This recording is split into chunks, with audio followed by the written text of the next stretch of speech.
On June 16th, 2018, I launched this show. Have faith, let it begin. Join me each and every weekday at 7:30 a.m. live, because this is a show all about faith. Motivational topics, inspirational stories, personal testimony designed for you, the daily commuter. My name is Angel, and welcome to Have Faith, Let It Begin. 30 seconds to go. Hi, I am Mia.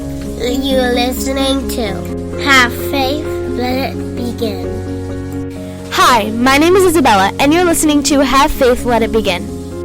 Hello, my name is Amari, and today we are back on another episode of Have Faith and Let's Begin. 10 seconds to go. 8, 7, 6, 5, 4, 3, 2, 1.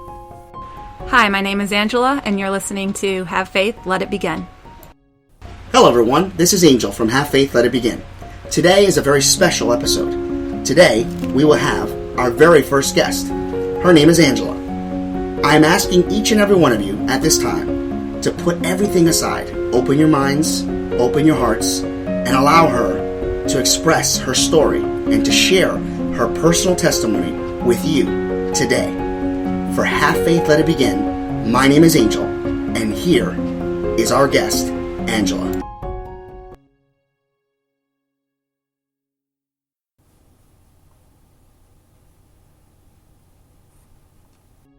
Hello everyone, and welcome to another episode of Have Faith, Let It Begin. I can't believe I'm about to say this. I have finally my first guest next to me. She is to my right, and her name is Angela. Angela, I would like to first and foremost welcome you to our show. It's been a long journey, but we're here. So welcome to Have Faith, Let It Begin. Thank you so much. You're welcome. Now, we were supposed to have you on the show, oh my gosh, a while ago.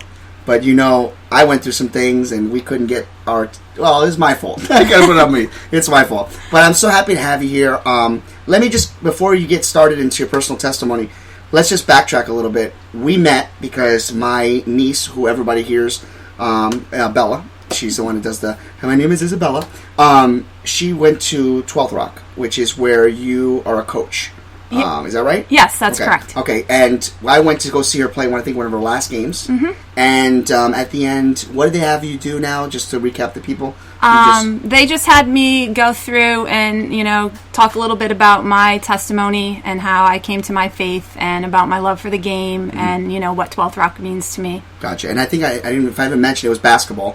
Now, the key thing was, to backtrack just a second, what really captured my eye, and we'll talk about 12th Rock later, in another part of the episodes, because this is going to be a series, was the fact that before the game started, you guys prayed before the game even started. And that's, at first, got me, I was like, wow, I've never seen that.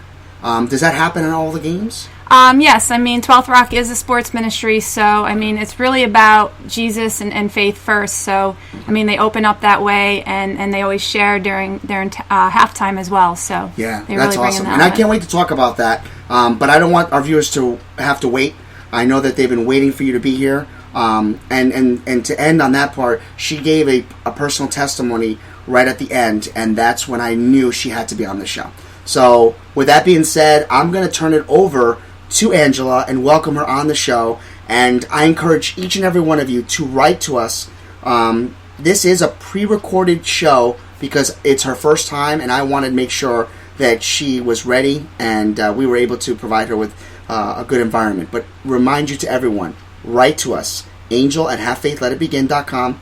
You can use our havefaithlig at gmail.com, and you can write to Angela. I will make sure she gets every email, and if she wants to write back, she can do that, of course.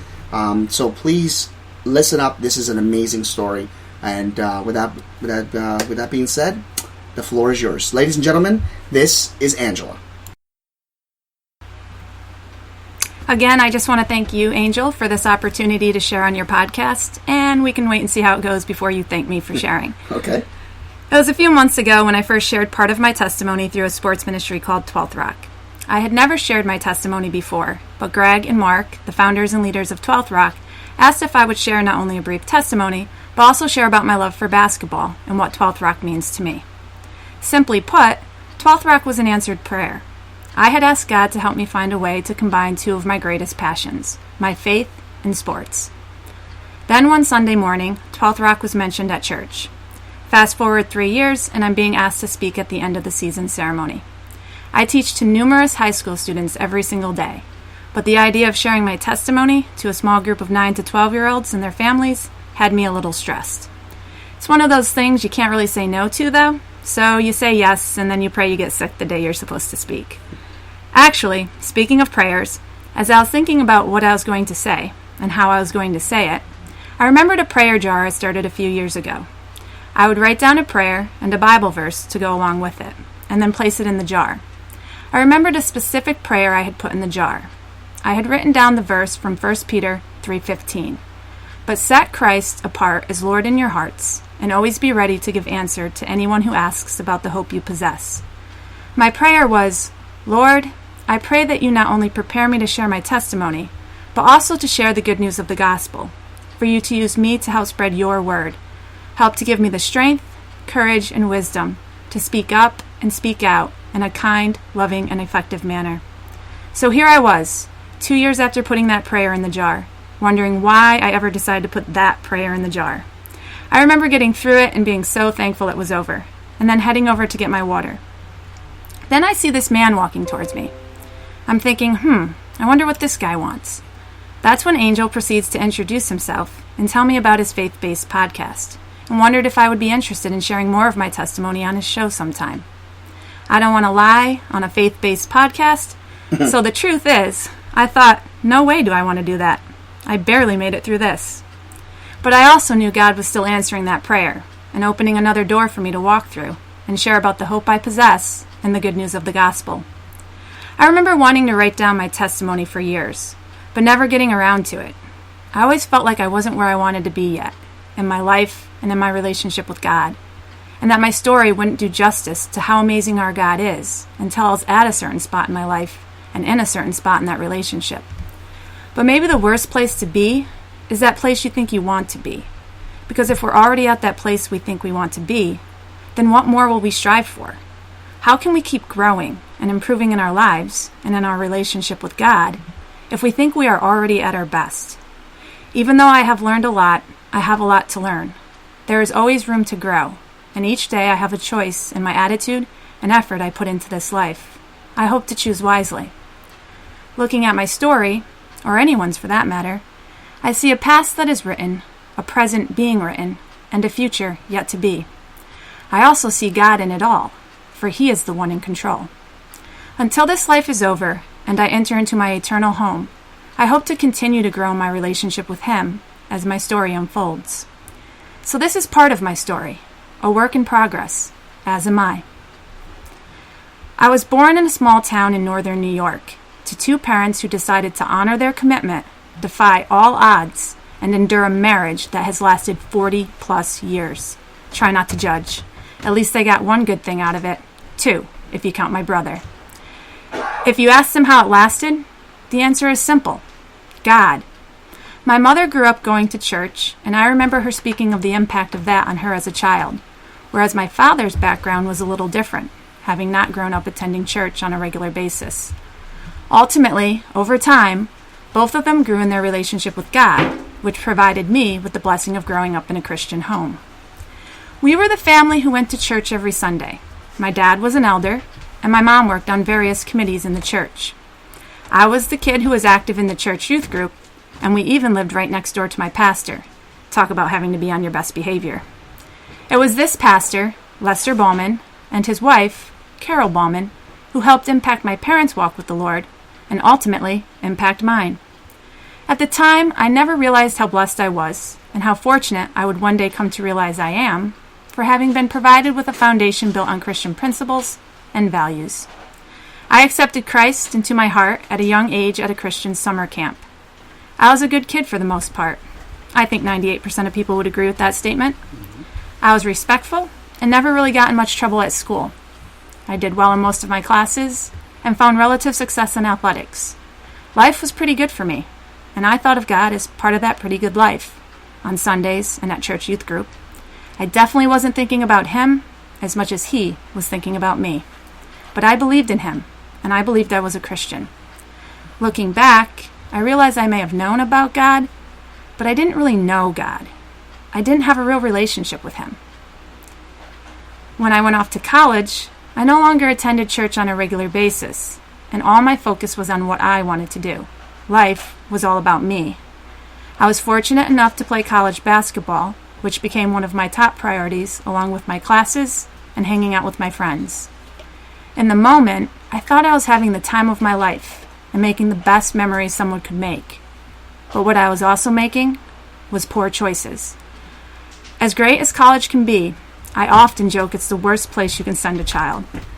I found myself living in a way that defied everything I was taught in my youth. And as far as a relationship with God, I only talked to Him when I needed something. We all know that is not the way a relationship is meant to be.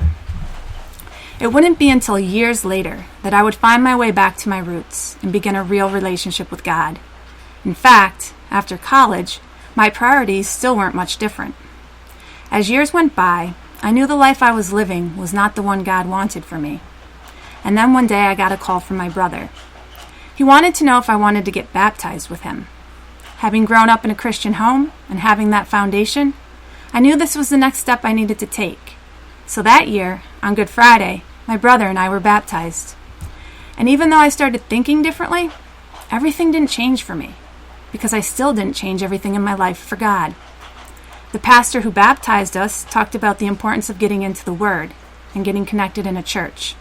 I hadn't felt comfortable in a church since I was a kid, even though I had visited some here and there throughout my adult life. I thought of church as one of those places where everyone is supposed to feel accepted, but as an adult, I always felt like an outcast at church, but accepted by the world. The world is where I fit in pretty well. I didn't seem to have much in common with people at church, and I never seemed to find people who I could relate to outside of my faith. And even though that is the most important factor, I still wanted to feel connected to these people in another way. So I tried to make gradual changes in my life on my own. And as I made these gradual changes in my life, there was a period of time where I knew what I wanted, but I was still struggling to get there. It was as though I was still all these different people, depending on where I was or who I was with. I remember writing this poem during this time, and it wasn't long after I wrote the poem that I really started to put the work into my relationship. I'll share the poem with you now, and maybe you can get a sense of where I was in my walk at that time. Maybe other people have been at a similar place in theirs. These are my thoughts, these are my questions, these are my feelings, these are my confessions. Who I was, who I am, what I've done, who I've become, where I'm going, when I'll get there, if it's me, what version it'll be. Look back, see my past, look forward, it's coming fast. Where I've been, where I want to be, is there still time? Is there time for me? The changes I've made so far, where I've set the bar, how to get there before it's too late, before I face Him at the gate. Never close to the worst person, but never my best version. A first impression, worthy of confession, my own little learned lesson.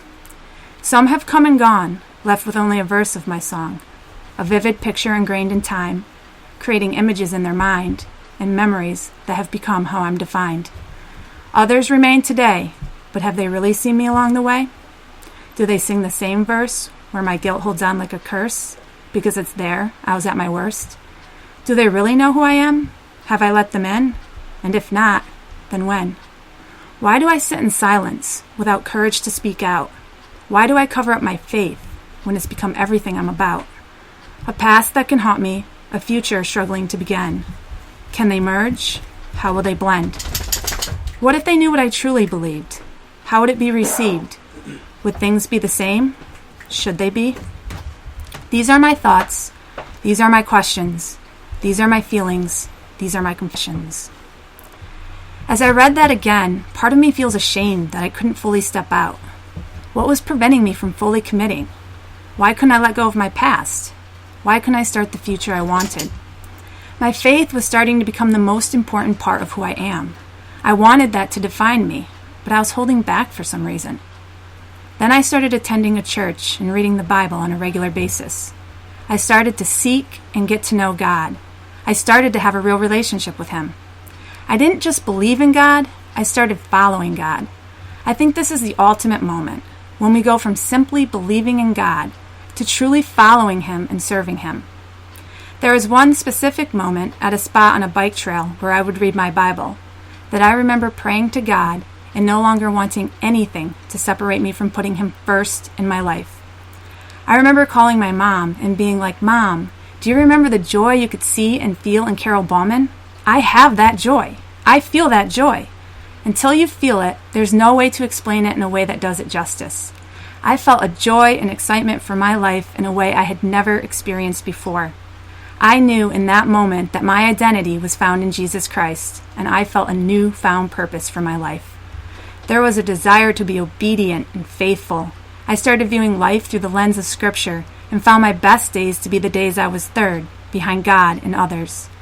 I knew I still wouldn't be perfect, and I would still sin, but I knew I wanted to be less like my old self and more like Jesus.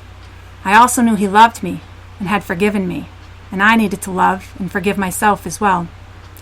Sometimes this can be the hardest part, forgiving yourself for your past, and even forgiving yourself for times you still fail and make mistakes. But maybe there's a beauty in learning to appreciate the mistakes, because maybe without the mistakes, we would never really be able to truly appreciate the beauty and the better choices. And it was now that I had the desire to make better choices more than ever before. It wasn't very long after that, however, in which I went through a difficult time in my life. And as we know, when we are faced with these challenges, we oftentimes want to ask, why me? For some reason, that question didn't enter my mind. Instead, my first thought was, why now? I had just surrendered and given everything to God. Life was supposed to be great now, but suddenly it wasn't. What was God trying to show me? Why was this happening now? The thing is, we're always going to have questions, and we're not always going to have the answers. But what I came to realize in this situation, like so many others, this was His perfect timing. Not only am I not sure how I would have handled it earlier in my life, but because of the timing, it provided an opportunity to grow and mature in my new relationship with God. There was still some more change that needed to happen in my heart, and pride that needed to be chipped away so some humility could take its place. I spent morning after morning reading His Word, and morning after morning it was like He was speaking directly to me. Every verse I read seemed to directly correlate to what I needed to hear that day, and the closeness I felt to Him carried me through the darkness until He brought miraculous light back into my life. The fact is, we will always face challenges, and it is in these times that God can do His greatest work and reveal His power, love, and mercy. No challenge will be too difficult when God is by your side. Jesus reminds us in Matthew 19:26, "With man, this is impossible, but with God, all things are possible." I have also experienced God's blessings. One of my favorite verses is Philippians 4:6. "Do not be anxious about anything, but in every situation, by prayer and petition, with thanksgiving, present your requests to God." Not only because it reminds me of the importance of our prayer life and helps me turn my worries into prayers, but because it reminds me to be thankful and to exemplify gratitude for all God has done in my life, the many blessings He has given. Some that have required me to look back and see from earlier in my life, and others that have come since turning my life over to Christ. Last summer, I had the opportunity to attempt to summit Mount Kilimanjaro in Africa. Looking back on that experience alone, I can count numerous blessings. But what I want to specifically mention is the moment leading up to summit night and summit night itself. After our group reached base camp, we met some people who were on their way back down from the summit, and their words were less than encouraging. I remember hearing brutal and threw up the entire time. As I looked up at the top of the mountain, I lost faith, let fear seep in, and questioned myself and my abilities for the first time on the hike. I went back to my tent and reached for the book I brought along, 100 Bible verses everyone should know by heart. I did not know them by heart. I also hadn't had any time previously to read much of the book. So I opened it up, and God directed me straight to the page with Psalms 56:3. "When I am afraid, I will trust in you." In that moment, I put my trust in God, and He blessed me with renewed strength and confidence. So much of that trip was a spiritual journey for me, a reminder of how I need God in every moment of every day of my life. and how He is always there for us. We just need to trust Him. When I reached the summit, I also reached for my GoPro, which was fully charged when I left base camp. But because of the sub-zero temperatures, it was now at 0% when I went to turn it on. What we cannot forget is that God is always at 100%, and He helped me be able to get the video I desired. Earlier I talked about always wanting to get better and striving for a better relationship with God. I want to strive to be at 100% for God. I wasn't always all in, and it wasn't until I was that my life changed forever. It's not that life became easier, but it became better. In fact, as we know, life can be tough. But we also have so much to be thankful for, starting with God's gift to us. God so loved the world, He gave His one and only Son, so that those who believe in Him shall not perish, but have eternal life. This gift has provided me with peace, joy, and hope. It has made all the difference in this life, and I trust it will continue to make all the difference until this life is over, and I enter into my eternal home. May all of our stories be a work in progress, continuing to lead us closer to God and a life filled with gratitude. I just want to express again how thankful I am for answered prayers and for having had this opportunity to share today. Thank you, and God bless. Thank you for listening to another episode of Have Faith, Let It Begin. We hope you enjoyed a work in progress provided to us by Angela. She will be back on the air with us on Monday, July 1st, 2019. She will sit down with us and answer some questions. And folks, I just want to point out to you that if you want to hear this message yet again with the whole family, don't worry. For the month of July, every single Sunday, we will be airing a work in progress. I'd like to take this opportunity to thank Angela for being a part of our show, and to remember that to be able to provide a personal testimony is not a step, but a giant leap. May God be with you. May God bless you, and thank you for providing us such an amazing, inspirational story. For Have Faith, Let It Begin, my name is Angel. We hope you'll join us tomorrow at 7:30 a.m. Eastern Standard Time for a sit-down with Angela for part 2 of A Work in Progress. We'll see you tomorrow. Have faith, let it begin.